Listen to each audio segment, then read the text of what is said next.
So our resource person is an assistant professor of the College of Veterinary Medicine of the University of the Philippines, Los Baños, and no other than the beautiful Flor Marie Emanuel Pilapil Amante. So Doc Maying, you may now have the Zoom space. Maraming salamat. Hello, thank you very much for your very beautiful words. Talagang beautiful. Thank you so much. For this morning, I will be discussing about farm biosecurity. And then wait a moment po, I will try to my screen first. Okay.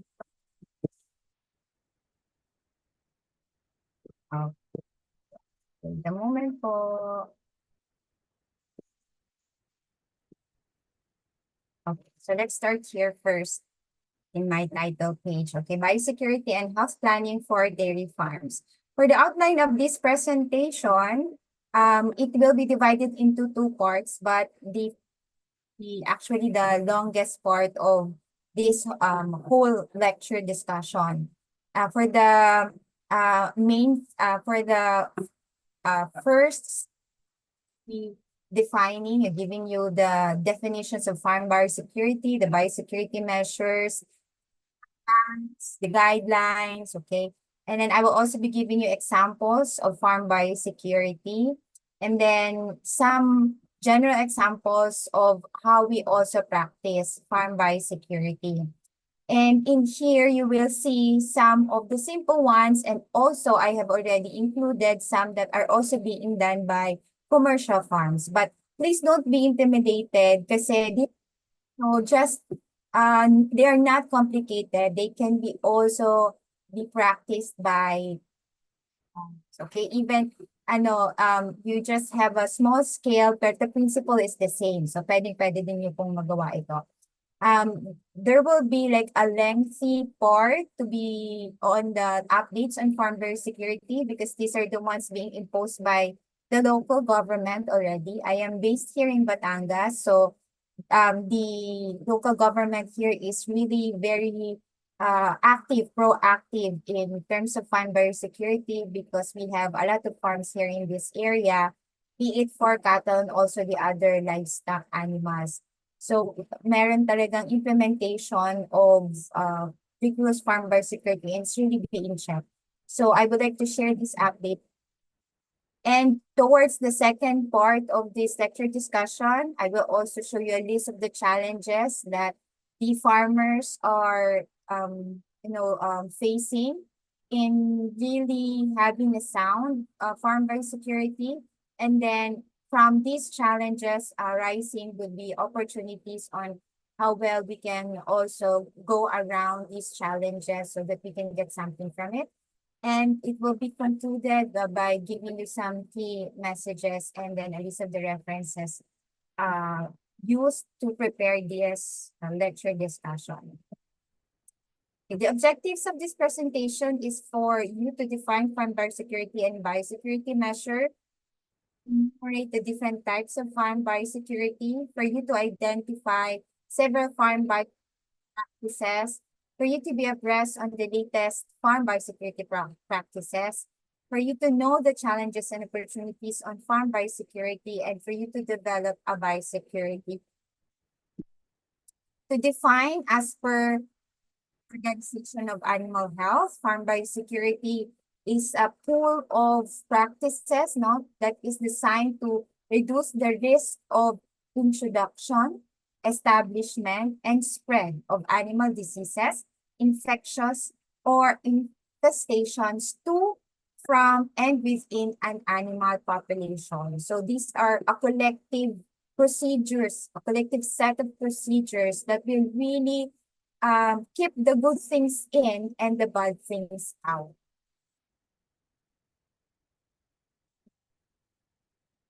Furthermore, biosecurity measure would be the implementation of the segregation, hygiene, or management that specifically aims at reducing the probability of the introduction, establishment, or spread of any potential pathogen to, within, or from a farm, a link processing operation geographical area. So basically, biosecurity measure would be the methods that will be implemented to ensure or to have that sound biosecurity. The importance of biosecurity is to have that collection of management practices, to have it organized, no? Hindi lang siya yung kalat-kalat na walang flow, okay? And the end result, or not the end result, one of the results from collection of these management practices to have a direction to prevent the introduction or spread of the disease. And this would be routine management, part of the routine procedures being done, and also to ask for any emergency situations to avert severe negative impacts of foreign animal disease. So this is being proactive about what can come inside the farm and for us to be prepared on how to mitigate it, control the spread, and to remove it if in case it was able to penetrate and establish a bit. And to also develop yan, to be able to develop decisions and adequate investment in management practices. Then security would be to increase the profit at the end of it all, maintaining that there is no disease farm that would have established it at the farm. So in production parameters or in production terms, you would have higher productivity, so then you can have increased profit. And you would have, of course, less disease possible, just have routine management procedures, because then you are very proactive in ensuring that there are no bad things coming inside your farm and ensuring that all happening in your farm, and that would equate to less in disease, healthier animals, more or better animal welfare for your animals, less antibiotics as much as possible, prevention and control so that you don't need to treat any of your animals.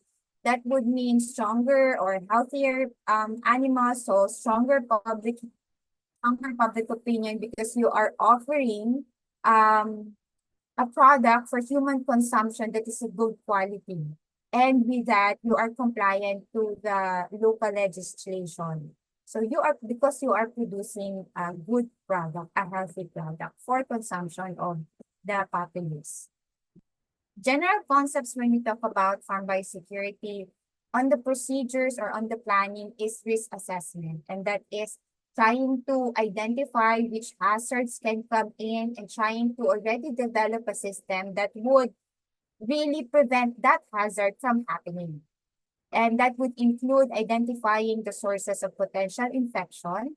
And maybe at this time, you're already getting the idea na kailangan proactive ang farmer dito. Hindi po pwedeng passive tayo na naghihintay na lang tayo kung kailan tayo tatamaan. Dapat we are 3 steps ahead of the disease that is coming inside the farm. So, ito po yung kailangan when we talk about biosecurity. Kailangan talaga aktibo po tayo as farmers para talagang masigurado natin na wala pong pwedeng tumama na sakit sa ating mga alaga. Ay wala pong pwedeng pumasok na mga any pathogens or any risk, na pwedeng magkaroon ng problema doon sa ating pagpapalakad ng ating farm. So, ma-identify na natin ahead of time sources of potential infection, identify yung areas needing protection. So, sa ating sistema, sa ating pang-araw-araw na ginagawa sa pag-aalaga ng ating mga hayop, kailangan na natin talagang isa-isip, maitala, ma-identify kung alin yung parte ng ating production ang mahina. For example, wala tayong parameter fence, parang ganun. So, mahina yung ating protection, to ensure na walang bad things coming inside the farm. Kunyari, kulang tayo sa pagkain. So, yun isang mga kahinaan, Siyempre, kung poor ang nutrition ng ating mga alaga, so, anytime talaga sila ay puyat, so sila ay sakitin, pwedeng pumasok ang sakit sa kanila. Kasi, paano kung nauulunan sila? Kasi wala pala silang magandang masisilungan. So, we have to identify these areas that could be sources of potential infection and identify areas that would need protection. Kung saan tayo mas kailangan palakasin pa yung ating production management. Okay, so that is establish line of separation separation. So yan yung sinasabi kong parang parameter fence para ma-identify natin alin ang nasa labas, alin ang nasa loob. Okay? Para meron talagang physical barricade, obvious barricade na alin ang nasa loob na kailangan panatiliang malinis lagi at alin ang nasa labas na hindi natin masyadong kontrolado. Ayan, ganun po. So, also establish areas where it's dirty, contaminated, or clean, protected. So, a very good example na and to a certain site-specific pathways for potential disease movement. So, ito na yung sinasabi natin traffic. Traffic kung saan laging dumadaan ng tao, kung saan dumadaan ng bisita, kung saan dumadaan ng mga vehicles, no? Feeding vehicles or vehicles ng garbage, no? So, kailangan mag-identify tayo kung saan nang dapat sila dumadaan specific, okay? Para kailangan natin malagyan ng mga analysis kung saan pwedeng potential, dun papasok yung mga bacteria. So, kailangan natin pangalagaan yung mga animal na malapit yung sa area na madalas pagdadaanan ng mga tao o kaya ng mga sasakyan na potentially merong mga dalang mga mikrobyo or pathogens. So, ganun po yung mga concepts na kailangan natin i-prepare when we plan out for farm biosecurity.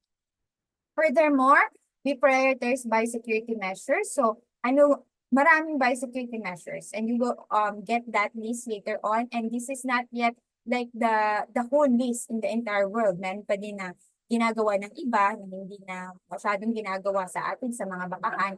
So, we then have to prioritize. We have then to choose alin yung akma sa atin. Alin yung pwede nating gawin, alin yung madaling sa ating gawin, alin yung kaya nating i-maintain, and alin yung kumbaga papangarapin natin na dapat gagawin din natin, no, para sa kalusugan, no. So parang better ng ating bakahan. Okay? So magpa-prioritize tayo, ano yung madali, like kunyari, ito easily I can do this. So natin po kinabukasan, next week implement na natin ito, parang ganun. Kumbaga less cost na magawa din natin, less effort na magawa ng mga tao natin, parang ganun. So ganun yung medyo prioritization na pwede natin gawin para mas mapaganda natin yung ating biosecurity plan. And lastly, to identify critical control points. So similar to what I've mentioned before, yung example ko na kung saan ba madalas dumaan, kunyari, yung sasakyan na may kasama ng mga basura. Okay? So, it's a critical control point. For example, dapat lagi kung saan siya dumadaan, dapat lagi yung malinis. Otherwise, kung magkaroon ng spillage on that area, tapos kunyari, malapit siya sa mga guyaan, so you can expect na pwedeng magkaroon ng infection doon sa mga guya, magkaroon sila ng respiratory disease, tapos mabilis siyang kakalat. Okay, so yung mga critical control points mo sa inyong bakahan. An example of that also is sa entrance ng mga buildings, no? So dapat may mga footbath tayo dyan. Kasi dapat kung sino yung mga papasok doon, dapat malinis yung kanilang footwear. Okay? Malinis yung kanilang mga kamay. Okay, basically, hindi sila galing sa isang lugar na madumi, na pwedeng may pagkuhanan ng mga guyaan. Na yung mga guya natin ay mababa pa yung immune system. No? So mga ganun po, identify critical control points in your farm. Okay, so this would be any point, step, or procedure to apply, control, or prevent harm. So in that critical control point, you have to put in a biosecurity measure.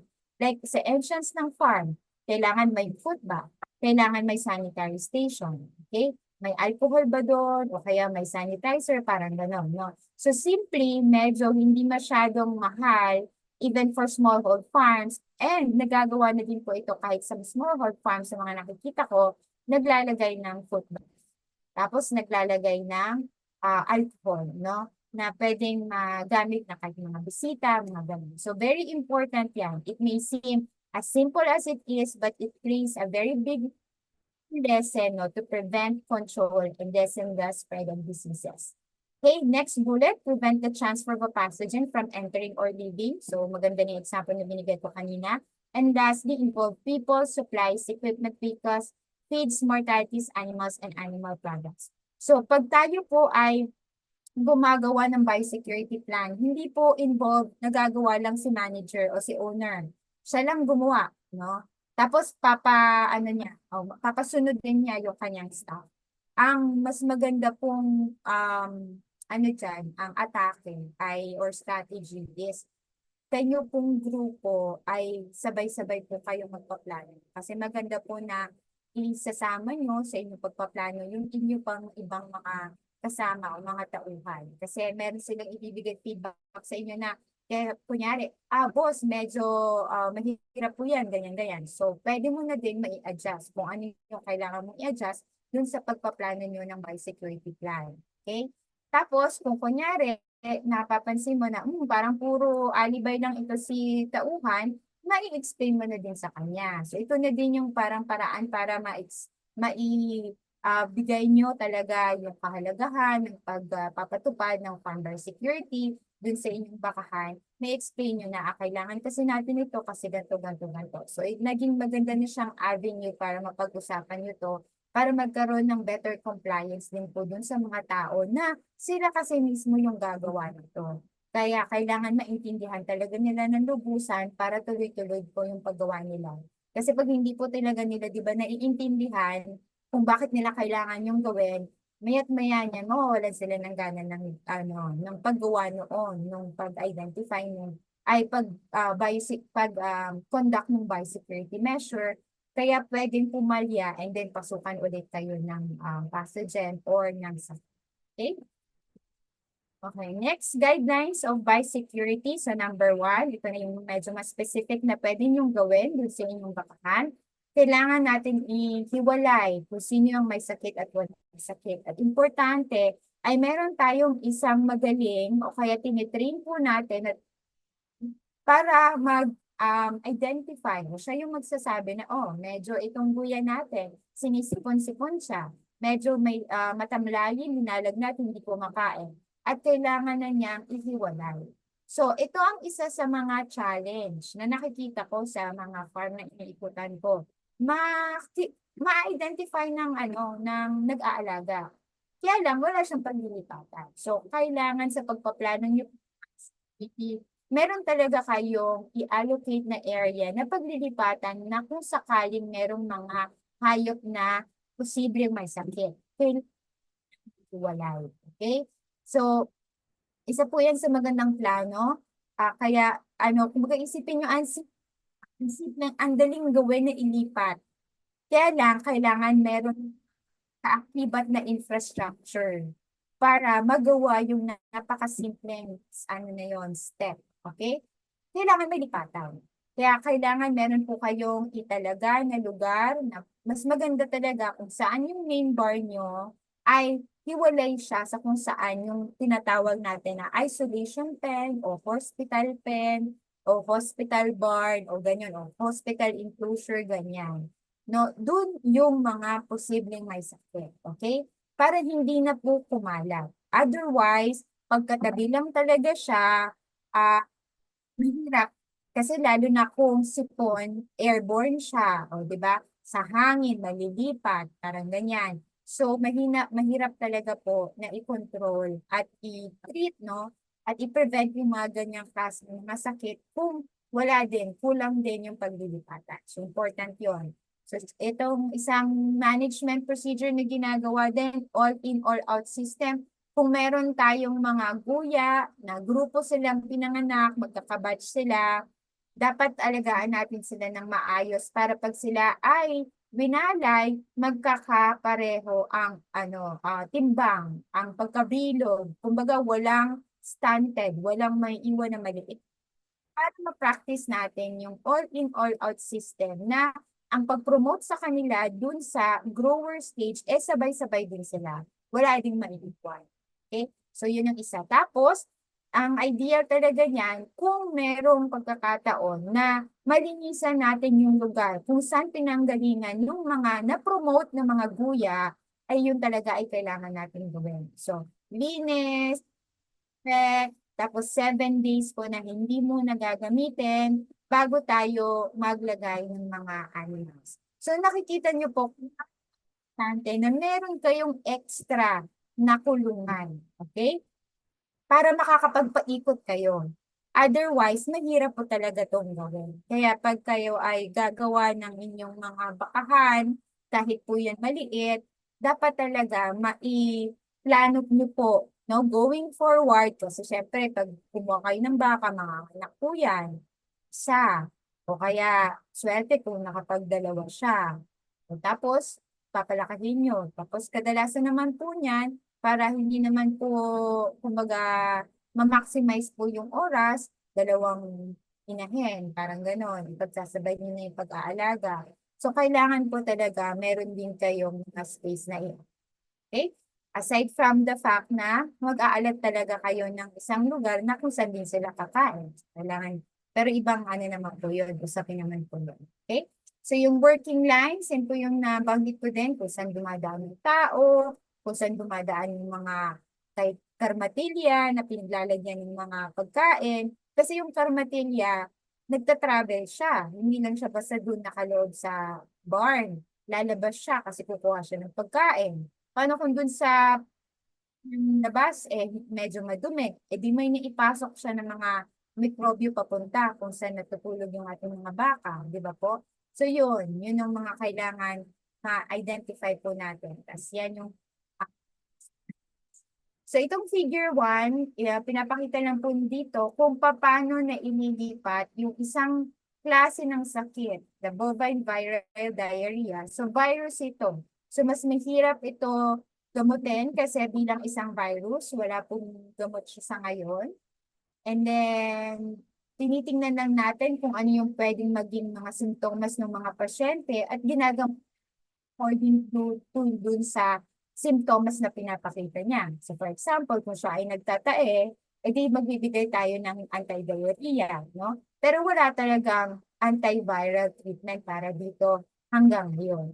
Kaya ang importante pag mga viral diseases ay prevention and control po talaga. Huwag natin hahayaan na mapasok po sa atin at mag-spread siya dun sa ating mga baka.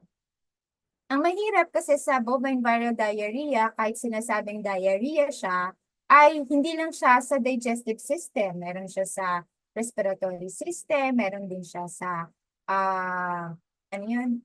reproductive system. No? So, tinatamaan din niya yung ibang parte ng katawan ng ating pasyente. Kaya, mahirap talaga siya gamitin. No? May respiratory din siya at pwede din yan yung ma-spread.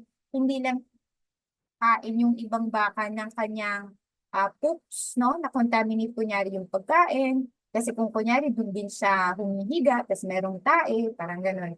O kaya dun din sa aerosol, kasi nga meron din itong okay?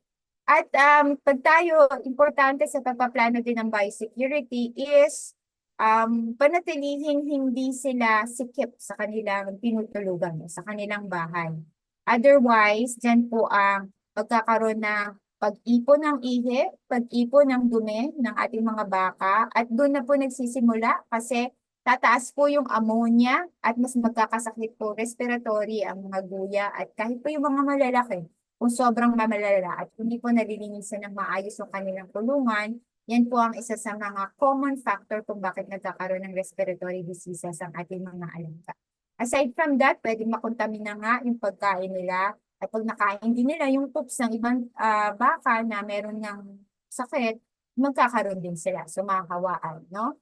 Pati yung laway, no? Tapos, isa silang inuman, lubluban ng kanilang mga bibig na syempre naglalaway sila, ganyan. Di mahahawa na din yung iba pang mga baka na nakikiinom dun sa kanilang common na inuman. Okay? So, maraming mga paraan kung paano na inilipat ang mga ganitong sakit sa kanilang mga kasamahan. Kaya kailangan talaga at importante na mapanatili natin malinis yung mga kanilang kainan, kanilang inuman, kanilang kapaligiran, kanilang mga tulugan, diba? Okay, so that's just number 1, no? Separation of infectious and susceptible animals. Next natin is every transmission route is not equally important, no? Kanina nasabi ko lang, ito yung mga iba't ibang klase na paano na ililipat. So ito naman, itong discussing ano ba yung mas high risk, ano ba yung mas low risk dun sa mga nabanggit natin na transmission routes, okay? So, discuss muna natin from the low risk. Kung ang paghinga ng tao, low risk siya, but it's possible. Yung sa pagkain na makontamina, it's possible pero low risk. Kung meron kang mga ibang alaga sa farm, kagaya ng aso, pusa, daga, no, na pwedeng umihi sa pagkain, okay? It's still a concern pero low risk. Yung mismong common air kung saan sila magkakasama. Kasi syempre naghihingahan sila, di ba? So, medium risk na po yan. Magsa-start na tayo sa medium risk. Okay? Common air na hinihingahan nila. Yung mga ginagamit natin sa pag-aalaga sa kanila, kunyari karmatilya, pala, no, sa paghahalo ng pagkain, mga hiringgilya, hindi natin na lilinisan yung mga hiringgilya, na hindi natin pinapalitan yung mga karayom, okay? So very important po, part po yan ng ating pagpaplano ng biosecurity, okay? And it's a common, lalo na dun sa mga na makukuha dahil sa dugo. Parang kung sa tao, HIV. Kung sa baka, marami po yan. Yung mga parasites na makikita na sa kanilang mga dugo, mga ganyan. So, isa yan, no? So, ating mga pang-hoof trim, ano pa ba, pang-supak, yan, mga hindi natin linilinisan, kunyari, before and after use, yan, papunta na tayo sa high risk, no? So, most likely, high yung transmission ng mga sakit kung hindi po natin ginagawa yung ganong klaseng practice. Okay, next, transport vehicles. Yan po yung hindi natin nalilinisan ng maayos sa mga gulong ng ating mga sasakyan. Pagpasok sa farm, sasakyan na nagbibigay o nagdi-deliver ng mga pagkain. Yung ating mga damit, na? Kunyari, galing tayo sa hospital area, tapos pupunta tayo dun sa walang mga sakit, no? Baliktad po, baliktad, no? Dapat mauna tayong pupunta sa mga walang may sakit bago tayo pumunta dun sa mga pasyente. Pagkatapos natin pumunta dun sa kung may pasyente tayo, huwag na tayong babalik doon sa mga healthy animals natin. Damit, okay? Bota natin, lilinisan natin, okay? So, ito yung mga procedures na hindi mo kailangan gumastos. Nandyan eh, may damit ka naman, okay? At isa pa po, dapat may damit. Okay, so baka po kasi syempre, bilang sa pag-ikot ko po sa mga farms, talagang common practice na walang pantaas na damit yung mga nag-aalaga, okay? So, iiwasan na po natin yon. Dapat po may damit, okay? Kasi pwede sila pumatak doon sa pagkain. So, ipasok yun na po sa utak nyo na dapat malinis. And alam ko, no, dahil sa experience natin, sa karanasan natin dahil sa COVID, doon tayo nagkaroon talaga ng pagkakataon. Ma-appreciate na kailangan malinis. Hindi yung malinis lang, kailangan malinis na malinis para hindi talaga makuha yung virus na COVID from tao to tao. Okay? So, that in mind, kailangan ganun din tayo sa ating mga alaga. Kung meron kayo, kung kayo mismo, o kung meron kayo mga tauhan na walang damit habang nagtatrabaho, kailangan nyo siyang padamitin. Okay? Kailangan nyo siyang pasuotin ng bota, hindi po nakatsinelas, hindi po nakapaa. Okay? So, huwag nyo iisipin na maliit lang kayo, small hood lang kayo. Hindi po yun ganun. Wala po yun sa dahil konti lang yung alaga mo, pwede ka ng lax sa pag-aalaga ng kapaligiran, ng kapagkain. Pareho po. Ang prinsipyo na gagawin natin sa farm biosecurity natin, mapamalaki o maliit, pareho lang po. Okay? Kaya kailangan pong maging stricto tayo sa cleanliness. Okay? And sa totoo lang, kung ako, mas kailangan niyang gawin ito na even ng mga maliliit na mga farms, smallhold farms. Kasi kung tamaan ng sakit yung mga hayop natin, hindi sila ganun kadami, di mas lalo silang mauubos. Mas madali silang maubos. Di ba po? At dahil hindi sila ganun kadami, mas madali po itong magawa. Kasi konti lang sila. Mas mahirap po talaga at mas masakit ang ulo pag marami sila. Kaya hindi po, kumbaga hindi ko matatanggap. Ngayon pala sinasabi ko na, okay, hindi ko po matatanggap na sasabihin, ay, ang hirap naman pong sinasabi niya. Ay, parang hindi naman po yan pwede sa amin. Lahat po ng sasabihin ko, hanggat sa dulo na presentation ko, ay kayang-kaya pong gawin kahit small hole. Okay? Mas magagawa pa nga dahil small hole. Okay? Kasi po, konti lang, madali lang gawin. Maibalik ko dito. So, kailangan po nakabota sila. Kasi hindi lang naman po yung protection para sa mga baka. Protection din po yan para dun sa mga trabahador, para sa mga farm hands natin. Okay? Ang paglinis ng kamay, okay? Kailangan po yan madalas gawin para hindi na po talaga maililipat-lipat pa. And then, dapat yung tao din na nag-aalaga, hindi siya dapat may sakit. So, kung meron talaga siyang lagnat, di ba, nauso na po yan, no? Tayo, noong bago mag-COVID, parang may lagnat, pinipilit pang papasukin. Nung nag-COVID na, simpleng lagnat, huwag kang pumasok. Na bago yung ating, konsepto tungkol doon. Kasi talagang naintindihan natin na grabe siya makakawa. So, even ngayon po, sa ating pagpapala, kailangan din po, pag meron tayong talagang tauhan na masama ang panlasa, hindi maayos ang pakiramdam, huwag na po natin siyang pilitin na papasukin at pagtrabahuhin. Kasi posible lang din na may makawa din niya yung mga baka at makawa din niya yung ibang mga kasamahan niya. So, mas magiging problema kung dalawa na silang a-absent. Okay? So, yan po And the very, very high risk would be the live animals themselves. Kaya mabalik tayo doon sa kanina, separation of the sick and susceptible animals. Kaya kailangan po talaga mailipat kung sino man po ng tauhan kung sino ang posibleng may sakit. Okay? Next. Number 3, reduction of the general infection pressure. So bago pumasok sa barn or sa building, kailangan bawasan natin yung posibleng maipapasok na dami na infection or na pathogen. That's why dun sa mga entrance ng mga buildings natin ay maglalagay tayo ng foot bath. Okay? Tapos maglalagay tayo ng mga bota. Lalo na dun sa mga farm na madalas kayong magpapasok ng bisita. Ang best practice is bawasan ang bisita.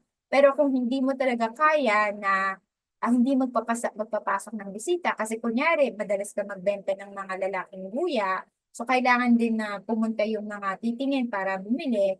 So kailangan magbigay ka o maglagay ka procedures para mabawasan yung dadala nila ng mikrobyo papasok doon sa building. Okay? So you break cycle and reduce the burden of the immune system.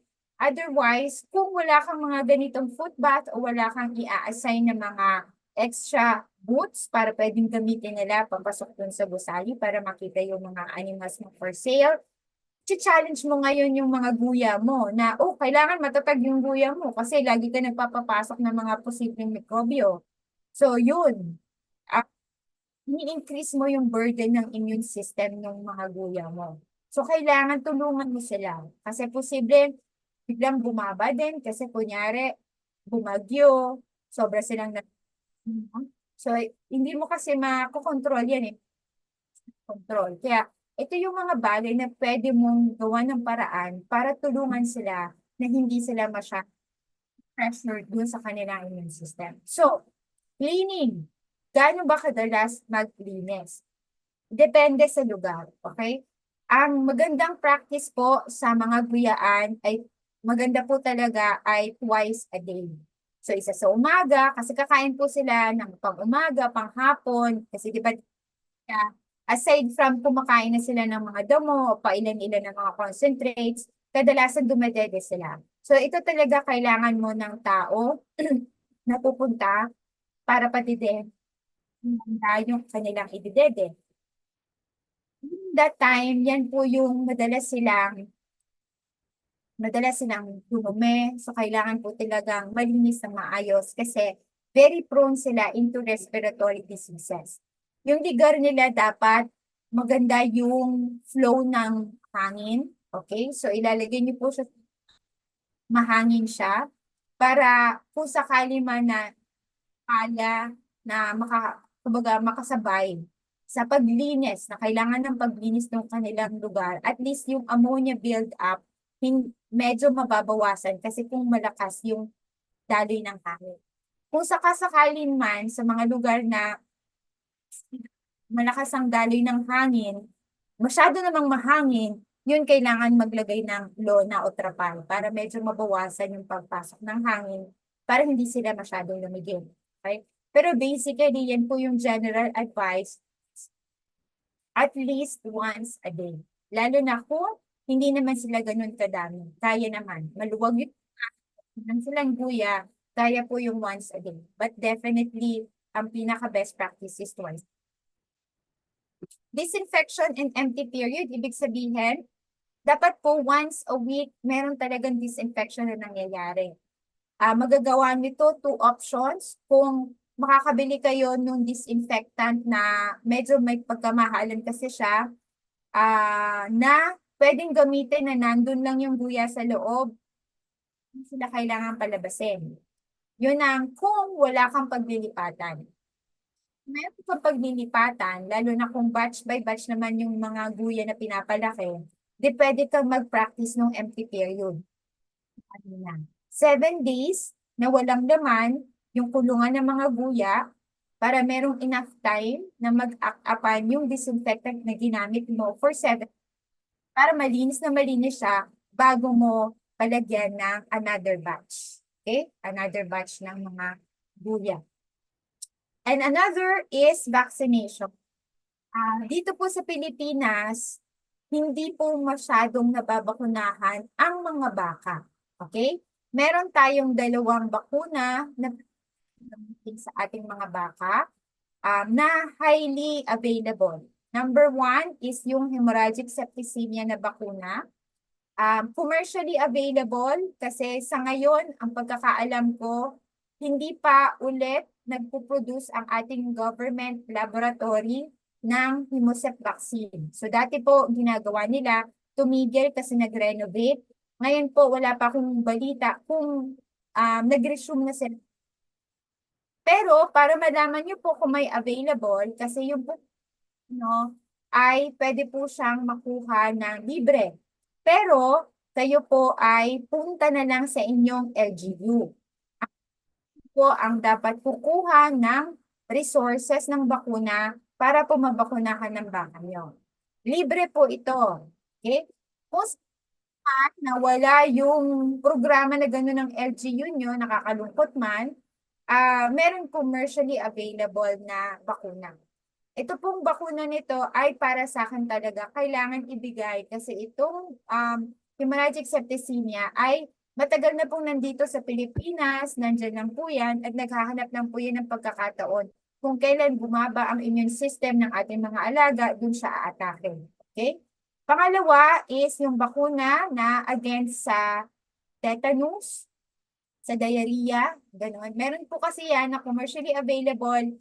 5 klase na po ng bacteria dun sa bakuna. So, isang shot nyo lang, pero protected siya dun sa 5 mikrobyo. At isa na dun yung tetanus. Okay? So, kailangan din po itong ibigay dahil itong mga mikrobyo na to ay nandito din po sa Pilipinas kasi nandyan lang po siya sa either sa loob ng katawan ng ating mga baka o kaya nasa lupa. Kaya nandito talaga siya. At actually nasa buong mundo itong mga bacteria na ito. Kaya kahit sa ibang parte ng mundo ay nagbabakuna. Okay?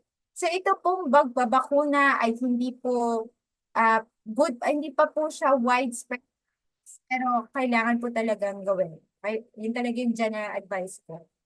It's a good way para hindi po laging nakadepende tayo sa kung kailan may sakit, magbibigay tayo ng antibiotic. Okay? One way to lessen the use of antimicrobials and also to protect our herd. Okay? So yan po. Number 4, size matters. So kung tayo ay maglalagay ng mga screens, mga nets, kailangan po of the appropriate size para po hindi mapasukan ng lamok, langaw, at daga. Okay? Tapos, pwede pa rin pumasok ang hangin at pwede pa rin pumasok ang sunlight. Kasi kailangan maganda din yung sunlight at para matuyo yung mga sahig.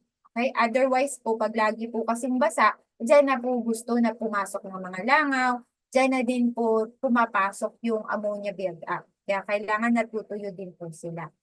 Okay. Next. Ibig sabihin, sa ating paglilinis, no? Kailangan nating gawin. Sa mga biosecurity measures na ginagawa natin, separation of the infected from the susceptible, separation of the sick animals, cleanliness, disinfection, frequency matters. Kailangan mas madalas, mas maganda para po mas mapanatili natin. And the more na ginagawa po siya na procedure sa farm, ay nagiging ang nakasanayan ng ating mga tauhan, ng ating mga tagapaglinis, ng ating mga tagapag-alaga. So, nagiging innate na sa kanila, naging normal na yun ang gawin. Kung ano yung tama, yun ang gawin. At ito po ay challenging lang sa una, yung pagpapa-implement ng mga ganitong biosecurity measures. But over time, once ma-appreciate ng mga tauhan and also dun sa may-ari, pag nakita nyo po yung mga changes in 1 month, in 2 months, nakikita nyo po na malakas, malaki, masigla, healthy ang mga animals, makakapag-produce sila ng more milk, mas nabubuntis sila ng maaga, mas doon nyo po ma-appreciate, no? Itong lahat ng mga kahirapan na pinagdaanan nyo sa umpisa at kung bakit siya importante, na ginagawa siya ng ganyan kadalas. Okay. Now we proceed on the principles of biosecurity. So we have to quarantine and to limit the animal movements. And we manage the introduction and movement of livestock in a way that minimizes the risk of introducing a spread of infectious diseases. Let's talk about quarantine. That is a very good component of farm biosecurity. Gaano ba katagal dapat ang quarantine?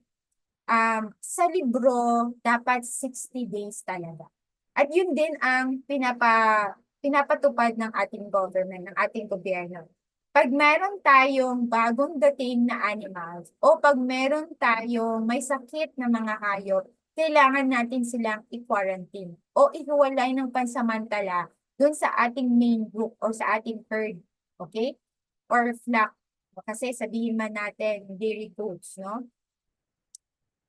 Para hindi na niya maikalat. Kung ano man meron siya, hindi na niya maihawa dun sa iba niya mga kasamahan.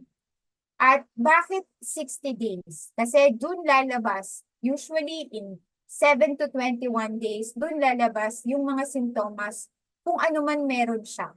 At posibleng isang sakit lang, posibleng mas marami pa pala sa isa. So kung mas marami pa siya sa isa, ibig sabihin, magkaiba din siyang dynamics. Magkaiba siya ng incubation period, magkaiba siya ng haba, no? ng sakit. Kung kailan man siya ilalabas yung mga sintomas, kung kailan man siya, kumbaga, kusang gagaling, magkaiba. Kung merong more than one na sakit. Okay? Kaya kailangan natin siyang i-extend. Okay? Doon sa mga farms na pinupuntahan ko, minsan pinipilit ako na, Dok, baka pwede nang ilipat. Total, wala nang sipon. Total, wala nang ganyan. Kumbaga, hindi siya umuubo, medyo maganda na kumain, parang gano'n. Maghintay pa po tayo. Kasi, well, posibleng gumagaling na siya sa paningin natin, pero sa loob, hindi pa ganun kagaling. Okay? So, kailangan natin maghintay pa 1 more week para talagang masiguro natin na magaling na siya, hindi na siya maging cause of infection once binalik natin siya dun sa kanyang mga kasamahan o kagrupo. Okay? When it comes to quarantine naman, na bagong dating, kasi kunyari, binili mo sa ibang bansa, binili mo sa ibang bayan, kailangan hindi mo siya isama agad sa iyong herd. At magstay muna siya dun sa additional facility mo na quarantine pen. Okay? So ngayon, meron na tayong 2 facility, right? Isang isolation pen or hospital pen at isang quarantine pen. Okay? Ang best practice ay meron kang 2.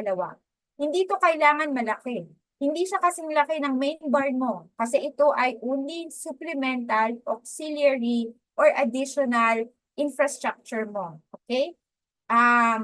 Kasi dapat kung maganda ang pagpapalakad mo, wala kang may sakit, right? So, hindi mo dapat dahil hindi nagamit ang isolation pen. Okay? Ang quarantine pen mo, pwede siyang double purpose. Pwede din siyang isolation/quarantine pen or quarantine pen lang talaga kung kayo ay namimili galing sa ibang lugar. Okay?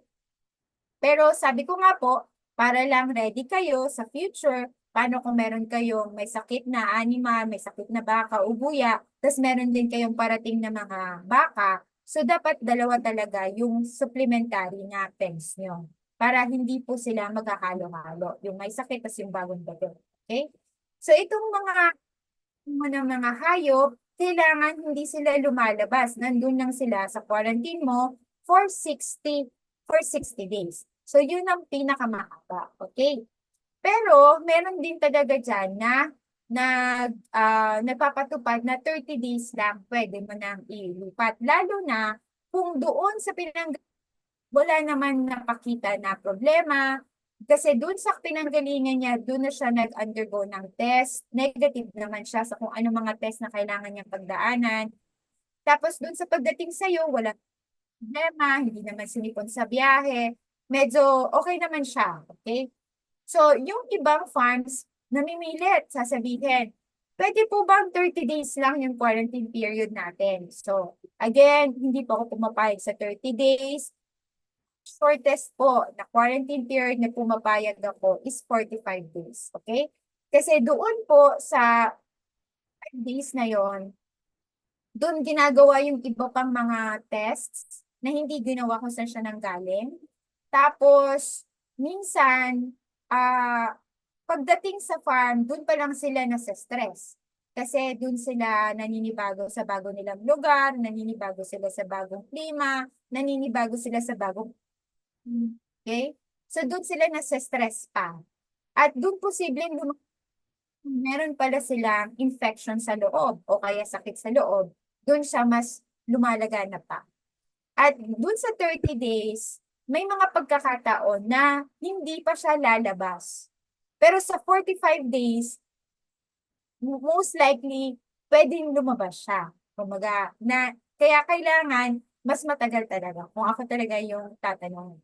At kung lumabas siya within the 45 days, di ba, at least hindi mo siya naisama at hindi mo nahawa yung main herd mo. So that's it. Number 2, people, equipment, and vehicle hygiene. So yung isa sa mga ginagawa po natin, yung mismong mud guards, yung mismong gulong ng ating mga sasakyan, at mga sasakyan na ginagamit natin sa pagpapakain, traktora, karmatilya, okay, meron din gulong yung karmatilya, o kaya kahit yung panglipat natin ng sa feeds, no, yung feed cart natin, so may gulong din po yan. Kasama po yan sa kailangan natin linisan. So mag-undergo sila ng disinfection and cleaning on a daily basis po yan. Kasi pag nadumihan siya ng pagkain, kailangan natin tanggalin yung pagkain, patuyuin natin ng maayos. Otherwise, siya din ay kakalawang. So double purpose siya. No? Aside from longer yung ating gamit ay para hindi din siya maging means of transmission ng mga diseases. Next is the people, no? And then yung mga ibang gamit. So, ang best practice po niyan ay kung meron kayong mga alaga na madalas kayong bumili sa ibang bayan, meron ka din set of equipment na gagamitin mo para doon lang. Kunyari, meron kang isang tackle box na nandun na yung mga hiringgilya mo, ginagamit mo lang siya pang quarantine pen, pang isolation pen. Okay? Tapos iba din yung set ng tackle box mo ng mga gamit mo kung saan ginagamit mo sa inyong main barn. So, ganon. Sa tao naman, huwag masyadong magpapabisita kung kaya mong magpabisita. Kung sakaling magpapabisita ka kasi nagbebenta ka ng mga guya mo, ganyan, o mga carcaos mo, limitahan kung saan sila pwedeng pumasok. Kadalasan po sa mga gatasan ng mga baka, hindi po kami nagpapapasok ng mga bisita doon. Makikita lang nila galing sa malayo pero hindi sila pwedeng lumapit sa aming gatasan. Okay? Hindi din sila pwedeng pumunta sa milking parlor, hindi sila pwedeng dun sa milking pit, hindi sila pwedeng humawak ng mga dede ng mga baka. May mga ganun po kaming restrictions. And wala naman pong kaso yan. Kahit kayo ay smallhold, maintindihan naman yan. Kasi ngayon po, dahil sa nangyari sa ating pandemya, medyo na-appreciate na ng mga tao na ano yung mga pwedeng huwag hawakan, huwag na lang hawakan. Kung pwedeng hindi puntahan, wag na lang punta. Medyo na-appreciate na po yan ng maraming tao, no? Hindi man po lahat, pero karamihan po, mas naiintindihan na siya. So, hindi na siya magiging, kumbaga, sanhi ng pagtatampo na, kunyari, magkumpare, ganyan na, ay, hindi sa akin pinakita lahat ng ano, gano'n. Okay. So, nasa sa inyo na din po talaga kung paano din i-explain para hindi na rin magkaroon ng, ano, sanhi pa ng argument, no, or hindi pag-uunawaan dahil lang doon, no, lilimitahan mo siya. Aside from that, pagpapasok po yung inyong mga bisita, maganda po talaga meron kayong logbook, no? At doon yung ipapasok kung saan sila galing. At alam po natin yan kasi sa COVID, pag tayo naman pupunta tayo ng tawag dito, ng mall, pupunta tayo ng grocery, pupunta tayo ng bangko, lista po tayo. Sanitizer pa tayo bago tayo pumasok. Chinek pa ang temperature natin, no? So, alam nyo po na paano siya ginawa dati. At yun din po ay very highly encouraged ko po na gawin din. Okay? Kahit po kayo small food. Kahit hindi na po mag-temperature check, pero kung saan may kailangan po yan. Traceability, kailangan ilagay ang kanilang contact number, mga ganun po. Okay? Number 3, meron po nagsusulat sa aking hindi po ako yan. Kung pwede pong matanggal para po makita ng iba yung nakasulat po sa slide. Okay, meron po tayong yellow, blue, and green. Ayan, hindi po ako yung nagsusulat. Okay, food and water safety. So, kailangan yung kalidad ng ating pinapakain. Siyempre, hindi masyadong naarawan kasi pag naarawan po siya ay pwede siyang mapanis agad. Kailangan yung kanilang tubig ay laging malinis, yung kanilang labangan ay malinis. So, ito po ay common practice, common na nangyayari to. Pag ang labangan mo ay nasa labas at siya ay naaarawan, mabilis siya maglumot. Okay? Kaya kailangan po siyang linisan. So, ang best practice po dyan ay hindi po siya nasa nabibilad ng araw. O kaya kung hindi mo maiwasan yon, nasa ilalim siya ng sa ilalim siya ng puno, parang gano'n. At dapat lilinisan talaga natin yung kanilang labangan. Okay? Ibabrush natin, tapos i-disinfect din po yan para po malinis din yung kanilang iniinuman. Okay? Kailangan yung ating pinagkukuhan na pinagbibilihan ng mga pagkain nila, kilala na natin. Okay? Maganda yung source natin ng ating mga feeds. Maganda na dapat walang masyadong daga. Alam ko, mahirap po to na i-maintain.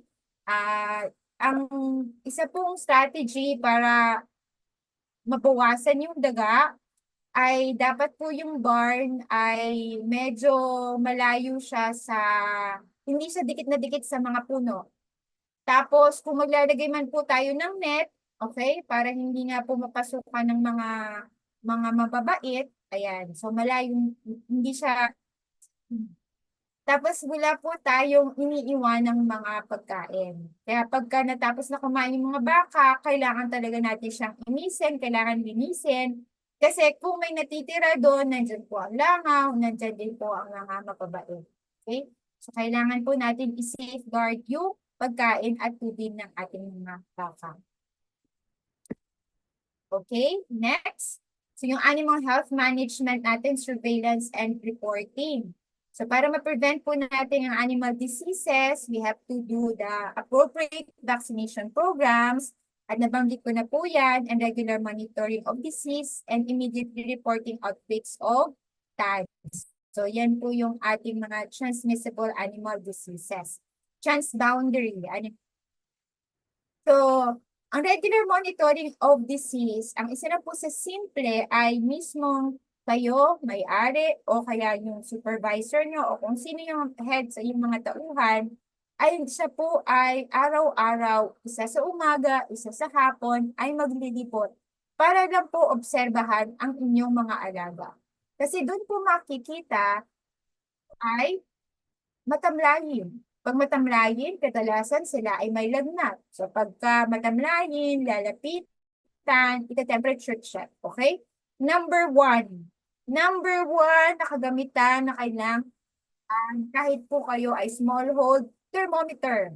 Kasi pag alam niyo po ang temperatura ng baka, ay marami na po kayong pwedeng magawa para po hindi siya tumuloy sa full-blown disease.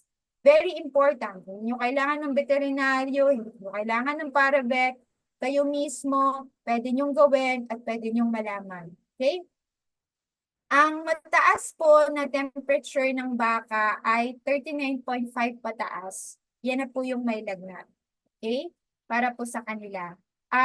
Huwag niyo po madalas gawin na kunin ang temperature kung kailan tanghali. Kasi mahirap pong malaman kung baka dahil lang talaga siya ay naiinitan dahil nasa Pilipinas po tayo at mainit dito. Kaya kung kayo po ay kukuha ng temperatura sa umaga, alas 6, o kaya sa paggabi na alas 6. Kaya lang, mas preferred talaga yung umaga kasi nanggaling siya sa magdamag na medyo cool ang climate. Kesa po yung maghapon siya, tapos kukunan nyo ng gabi, yung heat ng katawan niya over the day, nandun pa din, medyo mahirap siyang mawala. So, posibleng medyo mataas pa din siya kasi inabot siya ng buong maghapon na posibleng nasa arawan siya. Okay? So, mas maganda po talaga sa umagang-umaga. Kunin yung temperature lang. Ayan, so health management, monitoring, daily checking lang, visual inspection, tapos pag matamlay, temperature, tapos tingnan niyo po kung may sipon, may ubo, nagda-diarrhea. So simpleng ganun lang po, regular checking para makita po sila. Aside from that, yung second level na ng regular checking ay kung kayo po ay nagbebenta din ng inyong mga alaga at sila po ay magta-travel papunta sa kabilang farm, kabilang bayan, kailangan kasi po ng travel permit. At requirement ng travel permit ay meron silang test sa mga diseases. Example, ano ba? Tuberculosis, no? Every yearly po yan. Okay, with the National Dairy Authority, pwede nyo po silang kontakin para po isama ang farm nyo para ma-regular monitor for tuberculosis. Okay, meron. Sila po ang gagawa ng testing at bibigay sa inyo yung test result, no? After a month or so. Kasi medyo matagal din po ang pagpaprocess nila niyan. Okay? Aside from that, pwede din kayong mag-request ng sa dugo, no? Also through National Dairy Authority. Okay? Para sa ano? National Dairy, kung hindi gatasan ninyong mga baka, mga beef type yung inyong mga baka, pwede po kayo makipag-ugnayan sa LGU nyo. So LGU po yung gagawa niyo. Meron na po mga lugar dito sa Pilipinas na kunyari hindi po priority yung ng LGU yung mga ruminants. Yun po yung hindi nila kayo maasikaso kasi kunyari biglang pumutok ng ASF sa lugar, dun sila talaga very busy. Magpa-private veterinarian po kayo sa mga pagkakataon na yun. Pero as much as possible, kailangan makapag-unayin po muna kayo sa mga government agencies para ito po ay libreng serbisyo galing sa kanila. Okay? So aside from that, yung deworming, nandun din po, regular monitoring po sila ay naglalabas ng mga bulate o sila ay nagtatae. And yung deworming po ay pwede din pong through the government at LGU, meron sila pong libreng ganyan. Tapos, pwede din po na sa mga kalabaw naman, sila po ay nagbibigay through PCC ng vaccination, pag-check ng dumi ng kalabaw, kung sila ay may mga eggworms. Pati po yung National Dairy Authority, pwede din po nila yung gawin. Ang ibang LGU po natin, ginagawa din po yan, yung fecalysis. So yan po yung mga second level monitoring of the disease, no? As a herd na po yan, pupuntahan nila at kukuha na nila ng sample, i-check nila. Tapos, aside from that, no, kung doon naman po sa mga small ruminants, meron din na kinukuhanan din po ng dugo para malaman kung negative sila for glutam, for Caprine arthritis, encephalitis virus, kasi yun po ay hindi pwedeng o mabilis siyang kumalat. Kaya kailangan po negative bago po payagan na mai-transport yung binibenta yung mga hayop sa kabilang bayan o sa kabilang farm. Okay? Next, public awareness. So, kailangan po talagang magkakaisa yung mga stakeholders natin, no? Ang government, yung private sector para maintindihan ng kahalagahan ng biosecurity at ng mga kailangan na gawin para magkaroon tayo ng sound biosecurity dun sa farm. Okay? So, mapa dun sa farm mula o sa grupo ng mga farms na magkakatabi sa inyong bayan, sa inyong community, no? Para po lahat ay responsable para maiwasan talaga natin yung pagkalat ng mga diseases. So yung tinatawag natin na outbreak or epidemic, no? Para alam na alam natin yan. At kadalasan naman po sa ating mga nag-aalaga ng baka, medyo familiar sa nangyayari ngayon sa babuyan. So yung ASF, kailangan hindi talaga siya pang isang farm na ano lang trabaho. Kasi pag may isang pasaway na farm dun sa village ninyo, tatamaan din kayo. Kaya kailangan talaga magkaisa yung mga magkakagrupo ng magkakalapit na mga farm para lahat sila ay hindi tamaan. So, ganun siya. Hindi na lang talaga siya pag-iisip sa sarili mo at sa sarili mong farm, kailangan mo din talagang isipin yung kapitbahay mo na farm. Kasi pag tamaan siya, tatamaan ka eh. May very high risk na tatamaan ka kasi sobrang lapit yun. Kaya kung meron kang alam, isi-share mo din dapat dun sa kaibigan mo na babuyan o kaya bakahan na ito yung ginagawa ko, try mo din po, gawin mo din para pareho tayo hindi tamaan. No? Hanggat sa kumalit siya at marami kayong protektado. Okay? So, ang next part po naman natin is types of farm biosecurity. So, last ito ng first part kasi magba-bio break na po tayo. So types of farm biosecurity, we have the structural biosecurity. These are your infrastructures. These are your physical barriers, no? This concerns not only yung mga barriers natin, but to start with the design of the farm and the buildings.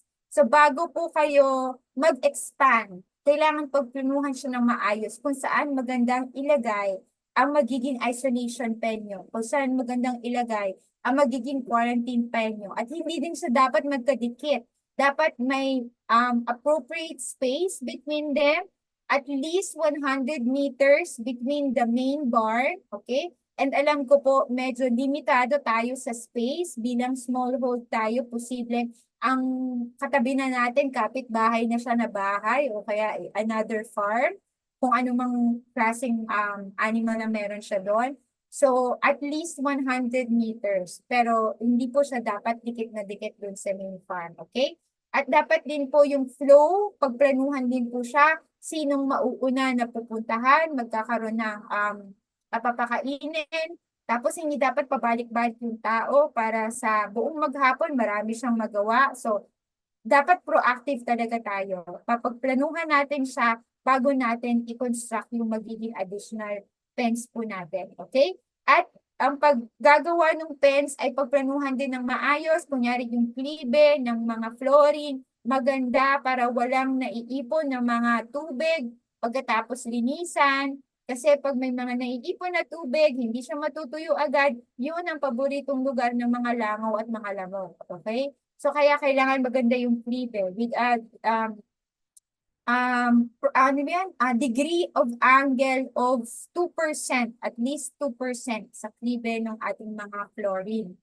Tapos, lalagyan din natin, hindi din siya smooth surface, kailangan meron siyang mga skid lines, mga straight lines, vertical lines na ganyan, para hindi din po na dudulas ang ating mga baka at guya, pagbasa yung kanilang mga sahig ng kanilang bahay. Okay?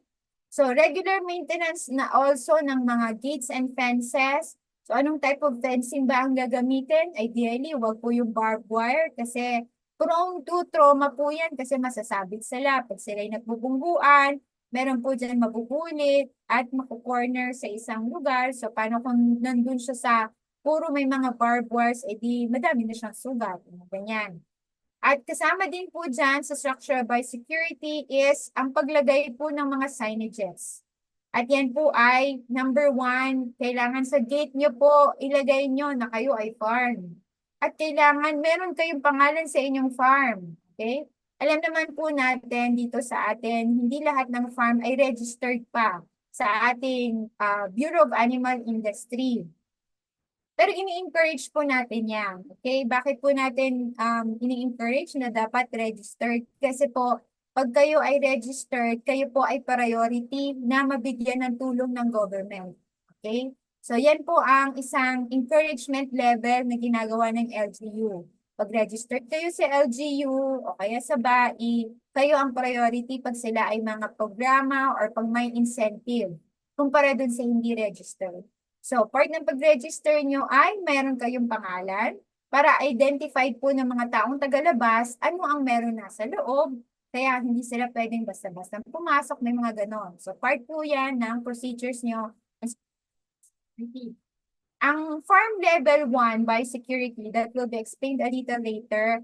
Farm by security 1, yan po ang smallhold farms. Okay, yan po ang smallhold farms, farm level security 1. Okay, next is the ayan, fences. Yeah. Operational biosecurity is the next type of biosecurity. These are your points involved in the daily running of the site.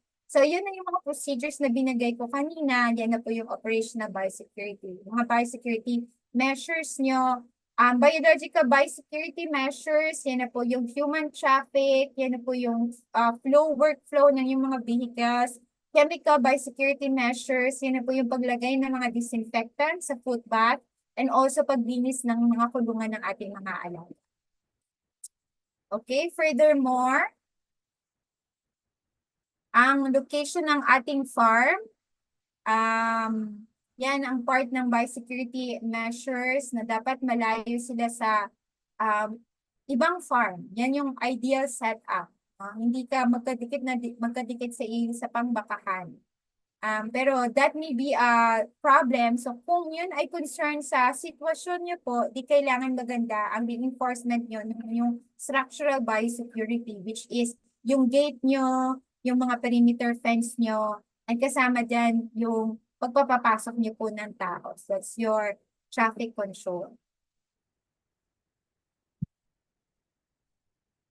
Yan yung mga nakwento ko kanina. Kung unnecessary visits, walk-in visits, dapat kung may papapasukin kayo, sila ay nakapagtawag sa inyo at nakapag-appointment before po sila pumunta. At magkaroon sila ng health check. No? Importante to during the pandemic. Bago papasukin sa bangko, nagte-temperature. Pag hindi po sa temperature check, hindi po pwedeng pumasok dun sa establishment. So, isa po yan sa pwedeng magandang ipatupad po doon sa inyong smallhold farm.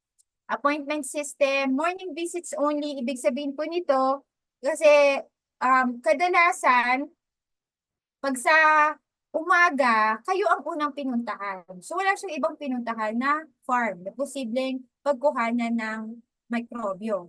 Pag sa hapon, hindi natin masasabi na may pinuntahan na siya na sa umaga. Kaya ako po kadalasan, pag may pinuntahan ako ng farm, isa lang siya. Tapos kinabukasan na ako. So, ganun siya hindi ako masyadong nagsasabay-sabay ng mga pagpupunta ng farm. So, kailangan, para masigurado na kayo, sa umaga lang kayo magpabisita. Okay? Login, log-out, logbook system, and then limitahan lang kung saan pwedeng pumunta yung mga bisita. And meron na kayong nakatalaga na tour route kung saan mo pwede silang isama lang at ipakita yung mga lugar. Okay, last part for the chemical biosecurity measures, you have figure 8 with the foot bath in a feed mill here in Batangas. So bawat papasok, nakabota sila, inulublob po nila yung bota nila dyan sa foot bath with disinfectant. And ito po yung mga pwedeng disinfectants na gagamitin. Butyraldehyde, sodium hypochlorite or Zonrox, chlorine, or yung apple. So very cheap lang po yung apog. Yan po yung maputi na ginagamit din po na agricultural dye. Pwede nyo po yan gamitin. No? Kaya Zonrox, madali lang din pong bilhin. So, anytime, pwede pong gawin ng smallhold farmers. Okay? So, maglalagay po kayo sa harap for the vehicle pass. Tapos pwede pong spray din po doon sa mga mudguards at gulong ng mga bisita. Pwedeng as dip or power spray yung foot baths and then sanitation stations. Maglalagay kayo ng alcohol, no? Sa pagpasok ng mga barns. Madali lang po itong gawin. buti ng alcohol at pagpapasok kayo, sasabihin nyo lang sa bisita, alcohol po tayo, kasama kayo. Madali pong gawin, hindi po kailangan, hindi po komplikado at hindi din po magastos. Okay? This ends the first part. So mag-bio break po muna tayo.